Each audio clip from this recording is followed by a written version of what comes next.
بسم اللہ والصلاۃ والسلام علی رسول اللہ اما بعد۔ آج کی آیت کریمہ ہے آیت نمبر 28، 29، 30 اور 31۔ اعوذ باللہ من الشیطان الرجیم، بسم اللہ الرحمن الرحیم۔ وَإِذَا فَعَلُوا فَاحِشَةً، اور جب وہ فحاشی کرتے ہیں تو قَالُوا وَجَدْنَا عَلَيْهَا آبَاءَنَا، تو آگے سے یہ کہہ دیتے ہیں کہ ہم نے اس پر اپنے باپ دادا کو پایا تھا۔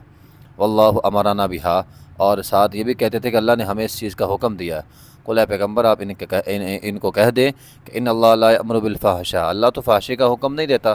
اتقولون علی اللہ ما لا تعلمون، تم اللہ پر وہ بات کہتے ہو جو تم جانتے نہیں ہو۔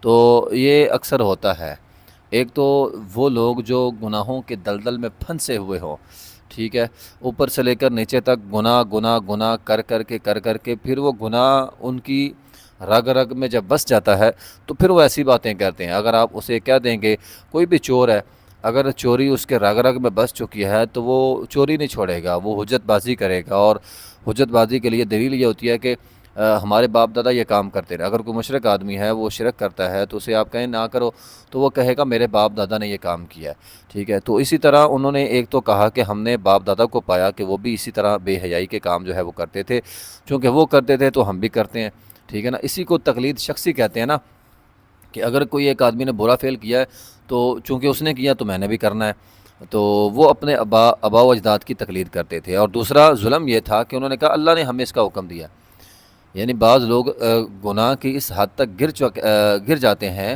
کہ وہ اپنے گناہ کو اللہ کے اوپر نعوذ باللہ ثم نعوذ باللہ ڈال دیتے ہیں کہ چونکہ اللہ نے حکم دیا کہ ہم یہ کام کر رہے ہیں، ٹھیک ہے۔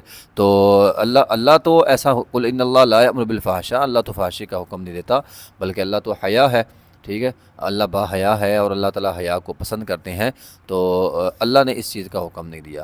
قل امر ربی بالقسط، اللہ تو کس چیز کا حکم دیتا ہے؟ اللہ تو انصاف کا حکم دیتا ہے، انصاف کرو۔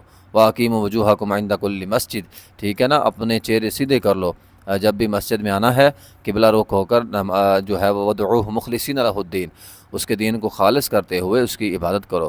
یہ تو ننگے طواف کرتے تھے نا وہاں کعبۃ اللہ کا، تو فرمایا اللہ تعالیٰ تو حکم دیتا ہے فحاشی نہ کرو، بلکہ اخلاص کے ساتھ جو ہے وہ اللہ کی عبادت کرو، کما بدأکم تعودون۔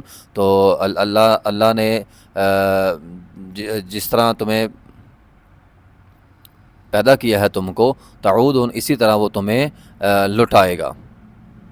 یعنی اس کے دو مطلب ہوئے، ایک تو انسان جس طرح بغیر لباس کے پیدا ہوا ہے اسی طرح انسان قبر سے بغیر لباس کے اٹھایا جائے گا، اور نمبر دو، جس حالت پہ انسان کو موت آئی ہے اسی حالت میں اللہ تعالیٰ تعودون اسے واپس لوٹائے گا، اسی حالت میں جو کام کرتے ہوئے مرا ہے وہی کام کرتے ہوئے وہ اٹھے گا۔ اگر نیکی کرتا ہوا مرا ہے تو نیکی کرتا ہوا اٹھے گا، اگر برائی کرتا ہوا مرا ہے تو برائی کرتا ہوا اٹھے گا۔ فریقاً ہدا و فریقاً حق علیہم الضلالہ، ایک فریق انہوں نے ہدایت پا لی اور ایک فریق اس کے اوپر ضلالت جو ہے وہ ثابت ہو گئی۔ انہم اتخذوا الشیاطین، ثابت اس لیے ہوئی کہ انہوں نے شیطانوں کو دوست بنا لیا، اولیاء من دون اللہ، اللہ کو چھوڑ کر شیطانوں کو دوست بنا لیا۔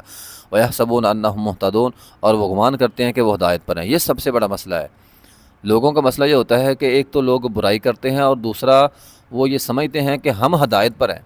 آج مشرکین یا جتنے بھی یہ قبر پرست ہیں ایسے لوگوں کے پاس آپ چلے جائیں، وہ کہیں کہ ہم تو ہدایت پر ہیں، ہمیں تو معرفت حاصل ہے، تمہیں کس چیز کا نہیں پتہ، تم بے ہدایتے ہو، ہمارے پاس ہی اصل جو ہے وہ ہدایت ہے۔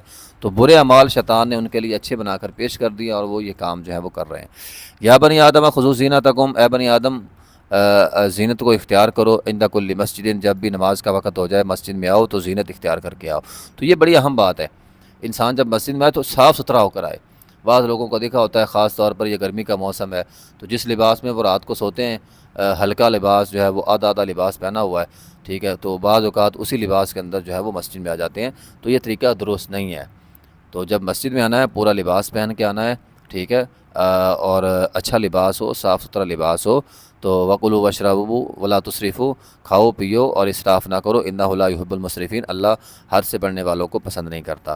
تو اس میں دو باتیں ہیں، ایک تو مسجد میں جب آنا ہے تو ایسا لباس نہیں ہونا چاہیے، بیہودہ لباس نہیں ہونا چاہیے، کم لباس نہیں ہونا چاہیے، اور نہ ہی متکبرانہ لباس ہونا چاہیے، صاف ستھرا لباس، ٹھیک ہے۔ بعض لوگوں کو دیکھا ہے کہ وہ جس طرح کا باہر ہوتے ہیں گندا مندہ لباس پہنا ہوتا ہے اسی لباس کے اندر مسجد میں آ جاتے ہیں، تو یہ درست نہیں ہے۔ اگر کوئی ایسا بندہ ہے جو ایسی نوکری کرتا ہے، ایسا کام کرتا ہے جہاں اس کا لباس جو ہے وہ بہت زیادہ گندا میلا رہتا ہے، تو اسے مسجد کے لیے صاف ستھرا لباس رکھنا چاہیے کہ وہ اچھا لباس پہن کر مسجد میں آئے اور نماز پڑھے، پھر جا کر اپنا کام والا لباس پہن لے۔ اس طرح رات کو لوگ سوتے ہیں تو ہلکا لباس پہن لیتے ہیں گرمی کی وجہ سے، تو ٹھیک ہے جب وہ مسجد میں صبح کی فجر کی نماز کے لیے آئیں تو اچھا لباس، صاف ستھرا لباس جو ہے وہ پہن کر مسجد میں آئے۔ اسی طرح جب کھانا پینا ہے تو کھاؤ پیو جو مرضی کھائیں، لیکن اسراف نہ کریں۔ جتنا ہمارے ہاں شادی کے موقع پر، بیاہ کے موقع پر لوگ اسراف بہت زیادہ کرتے ہیں، فضول خرچی بہت زیادہ کرتے ہیں، اتنا کچھ ڈال لیتے ہیں لیکن کھاتے کچھ بھی نہیں ہے، آدھا کھایا آدھا چھوڑ دیا، تو یہ ظلم ہے، یہ زیادتی ہے۔ اللہ تعالیٰ زیادتی کرنے والوں کو پسند نہیں کرتا۔ وآخر دعوانا الحمدللہ رب العالمین۔